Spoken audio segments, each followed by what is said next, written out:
വൈകുന്നേരത്തെ 4 മണി ചായക്കൊപ്പം ഇന്നൊരു കിടിലൻ റെസിപ്പി ആയിട്ടാണ് കേട്ടോ വന്നിട്ടുള്ളത്. നമ്മുടെ ചക്കയുടെ പാട ഉണ്ടല്ലോ, അത് കൊണ്ടിട്ടൊരു അടിപൊളി ബജിയാണ് കേട്ടോ. നല്ല വലിയ ചക്കച്ചുളയാണെങ്കിൽ, വലിയ ചക്കക്കുരു ആണെങ്കിൽ അതിൻ്റെ പാടയൊക്കെ കുറച്ച് വലുതായിരിക്കേ. അങ്ങനത്തതൊക്കെ നമ്മൾ വൃത്തിയാക്കിയൊക്കെ എടുത്ത് വെച്ചിട്ടുണ്ട്. ഇതിപ്പോൾ നല്ല മുട്ടൻ ചക്കക്കുരു ആയിരുന്നേ. അതിൻ്റെ പാട നിങ്ങൾക്ക് കാണുമ്പോൾ തന്നെ അറിയാം. അത് ഇങ്ങനെ വെറുതെ കട്ട് ചെയ്ത് കളയാതെ നല്ല ഷേപ്പിലൊന്നിങ്ങനെ കീറിയെടുത്തിട്ടുണ്ട്. അതങ്ങ് മാറ്റി വെച്ചേക്കാം. നമുക്കത് വേവിക്കുകയൊന്നും വേണ്ട. ഇനിതേ ഞാനിവിടെ കുറച്ച് കടലമാവ് ഇട്ട് കൊടുത്തിട്ടുണ്ട്. നമ്മളിപ്പം 1 കപ്പ് കടലമാവ് എടുക്കുന്നെങ്കിൽ 1/4 കപ്പ് അരിപ്പൊടി എടുക്കണം. ആ ഒരു മെഷറിംഗ് ആണ് കറക്റ്റ്. ഇനിതേ നമുക്കതിലേക്ക് ഒരു നുള്ളു ഉപ്പ് ചേർത്ത് കൊടുക്കാം.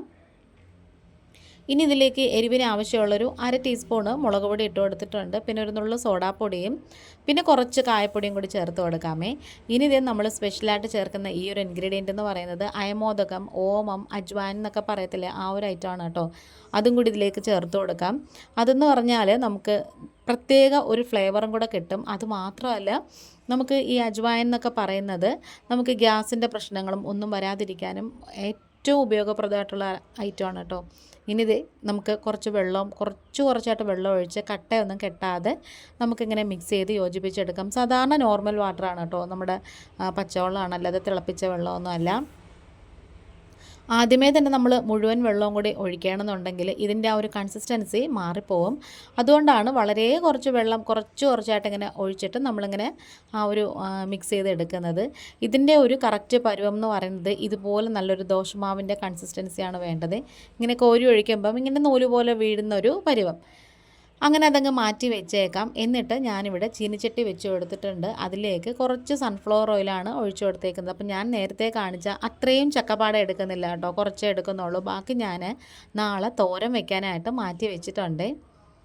ഇനി നമുക്ക് എളുപ്പമുള്ള പരിപാടിയാണ്. ഓരോരോ ചക്കപ്പാട എടുക്കുക, ഈ ഒരു ബാറ്ററിൽ നന്നായിട്ട് മുക്കി തിരിച്ചും മറിച്ചും എടുത്തതിന് ശേഷം എണ്ണ ചൂടായിരിക്കുമ്പം അതിലേക്ക് അങ്ങ് ഇട്ട് കൊടുത്തിട്ട് ഒരു മീഡിയം ഫ്ലെയിമിൽ തിരിച്ചും മറിച്ചും നന്നായിട്ട് ഇങ്ങനെ മൊരിയിച്ചെടുക്കണം. ഇത് നമ്മൾ ഇട്ടപ്പോഴത്തേക്ക് കുറച്ചും കൂടെ നന്നായിട്ട് വീർത്ത് വന്നിട്ടുണ്ട്. ശരിക്കും പറഞ്ഞാൽ ഇതിൻ്റെ ഒരു ഷേപ്പ് എന്ന് പറയുമ്പോൾ നമ്മുടെ കല്ലുമ്മക്കായൊക്കെ ഇല്ലേ, അതിൻ്റെ ബജി പോലെ ഇരിക്കുമേ. നല്ല അടിപൊളി ടേസ്റ്റാണ് കേട്ടോ. ഈ ഒരു വീഡിയോ കണ്ടിട്ട് ഇഷ്ടപ്പെട്ട ചാനലൊന്ന് സബ്സ്ക്രൈബ് ചെയ്ത് സപ്പോർട്ട് ചെയ്യണേ. ഇതുവരെയും സബ്സ്ക്രൈബ് ചെയ്യാതെ കാണുന്ന കൂട്ടുകാരെങ്കിലും ഉണ്ടെങ്കിൽ സബ്സ്ക്രൈബ് ചെയ്തതിന് ശേഷം ആ ബെലൈക്കണും കൂടി ഒന്ന് പ്രസ് ചെയ്ത് കൊടുത്തിട്ട് അതിൽ നിന്ന് ഓൾ എന്ന ഓപ്ഷനും കൂടി കൊടുക്കണേ.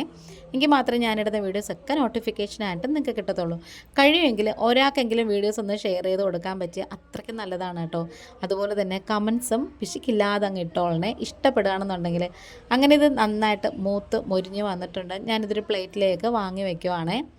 ഇത് നമുക്ക് കാണുമ്പോൾ തന്നെ അറിയാം നല്ല ക്രിസ്പിയാണ്.